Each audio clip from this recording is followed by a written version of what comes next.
नमस्कार, मी सुवर्णाच्या जगमध्ये आपले स्वागत करत आहे. तर आज मी बनवते साधे पराठे आणि पनीरचे पराठे. तर आपण त्यासाठी कणिक मळून घेऊया. तर त्यासाठी मी सगळ्यात पहिला कणिक व्यवस्थित चाळून घेते आहे.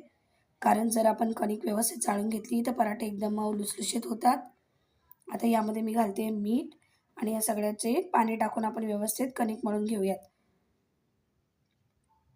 असे पराठे तुम्ही चहाबरोबर, भाजीबरोबर, कशाहीबरोबर खाऊ शकता.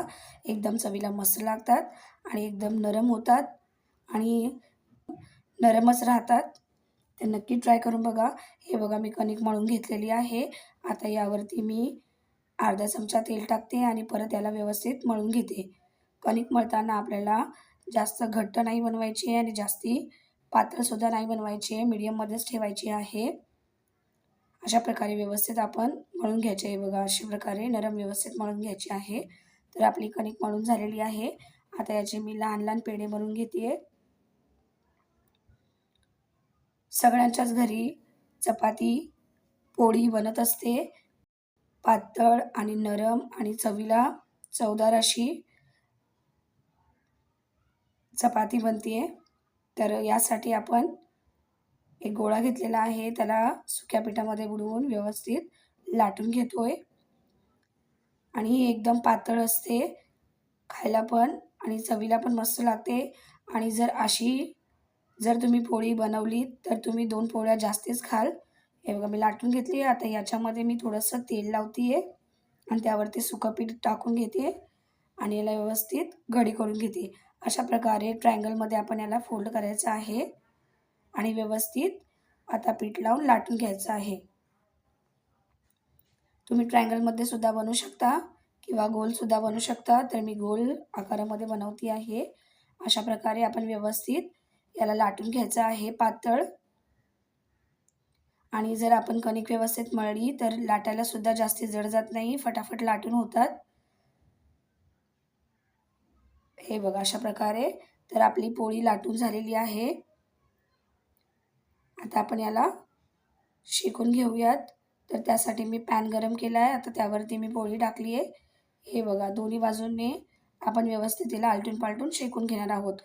मी कोणत्याही प्रकारचा सोडा वगैरे वापरलेला नाही, तरीसुद्धा बघा किती मस्त टम फुगलेली आहे. अशा प्रकारे सगळ्या पोळ्या होतात. तर नक्की तुम्ही ट्राय करून बघा. आता यावरती मी थोडंसं तेल लावते. तुम्ही पाहिजे तर तूप लावू शकता. पण मी दोन्ही बाजूने थोडं-थोडं तेल लावून घेते आणि याला व्यवस्थित भाजून घेते. हे बघा व्यवस्थित आपला पोळी भाजून झालेली आहे. पोळी म्हणा किंवा पराठा म्हणा व्यवस्थित भाजून झालेला आहे. आता मी दुसराही त्या प्रकारेच बनवलेला आहे आणि याला सुद्धा शेकून घेते. हे बघा अशा प्रकारे व्यवस्थित शेकून घ्यायचं आहे. आपोआपच बघा किती मस्त फुगतात आहे एकदम. याला सुद्धा मी दोन्ही बाजूने तेल लावून घेते आणि याला व्यवस्थित शेकून घेते. तुमच्याकडे कशा प्रकारे चपाती किंवा पोळी बनवली जाते नक्कीच कमेंट करून सांगा. हे बघा अशा प्रकारे आता दोन्ही बाजूने मी व्यवस्थित शेकून घेतलेलं आहे. आता याला आपण काढून घेऊयात. हे बघा आपल्या साध्यावाल्या पोळ्या किंवा पराठा जो आहे तो तयार झालेला आहे.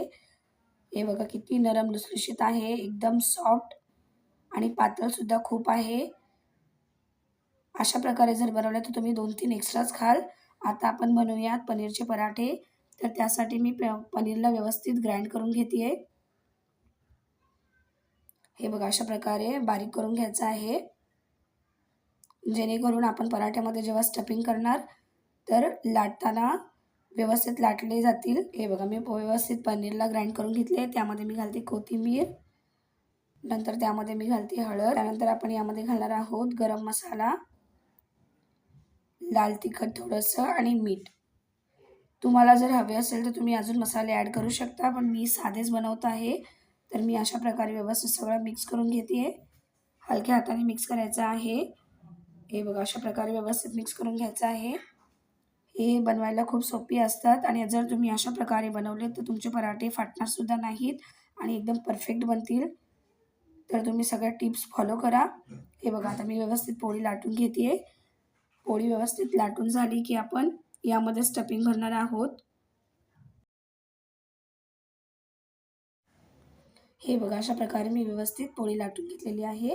आता यामध्ये आपण पनीरची स्टफिंग भरणार आहोत. तर स्टफिंग थोडी जास्तीच भरायची आहे, कारण जास्त स्टफिंग असेल तर पराठे खाताना मस्त चवदार लागतात आणि तुम्ही असेच सुकेसुद्धा खाऊ शकता कोणत्याही भाजीशिवाय. एवढे चविष्ट चवदार लागतात. हे बघा आता मी स्टफिंग भरून घेते आहे याच्यामध्ये आणि अशा प्रकारे आपण व्यवस्थित याच्या कडा बंद करायच्या आहेत. अशा प्रकारे जर तुम्ही पराठे बनवले तर नक्कीच तुमचे पराठे परफेक्ट होतील. तर नक्की ट्राय करून बघा. हे बघा आता मी व्यवस्थित त्याला बंद करून घेते आणि एक्स्ट्रा जे पीठ आहे ते काढून घेते, कारण आपण एक्स्ट्रा पीठ काढलं तर त्याच्यामध्ये पीठ लागत नाही, व्यवस्थित लागतात. आता याला व्यवस्थित मी सुकं पीठ लावून लाटून घेते. अशा प्रकारे व्यवस्थित लाटून घ्यायचं आहे आणि हे पराठे सुद्धा एकदम मस्त होतात, एकदम भन्नाट लागतात चवीला. लहान मुलं तर आवडीने खातील. हे बघा अशा प्रकारे व्यवस्थित मी लाटून घेतलेला आहे पराठे. आता यांना आपण दोन्ही बाजूने शेकून घ्यायचं आहे. तर शेकून घेण्यासाठी मी दोन्ही बाजूने तेलाचा वापर केलेला आहे. तुम्ही तूप किंवा बटर वापरू शकता. अशा प्रकारे आता मी दोन्ही बाजूने याला व्यवस्थित तेल लावून घेते आणि याला आलटून पालटून शेकून घेते. हे बघा अशा प्रकारे आपण शेकून घ्यायचं आहे. त्यानंतर हे बघा किती मस्त टम फुगलेला आहे एकदम पराठा आणि कोणत्याही बाजूने फाटलेला नाही आहे. जरा पण एकदम परफेक्ट झालेला आहे. तर तुम्ही नक्की ट्राय करून बघा.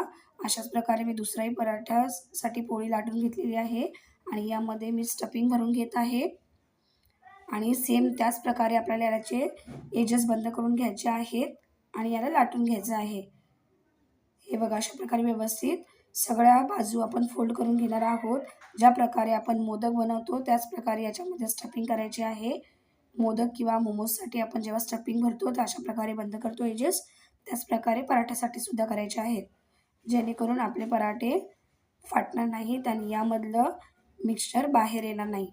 हे बघा आता व्यवस्थित मी एक्स्ट्रा पीठ काढून घेतलेलं आहे. आता याला व्यवस्थित मी लाटून घेतलं आहे. आता आपण याला शेकून घेणार आहोत.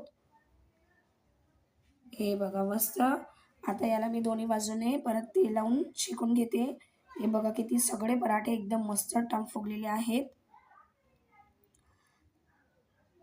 हे बघा किती मस्त फुगलेलं आहे आणि कुठूनही फाटलेलं नाही आहे, एकदम परफेक्ट आहे. नक्की तुम्ही ट्राय करून बघा. आता आपण याला काढून घेऊयात.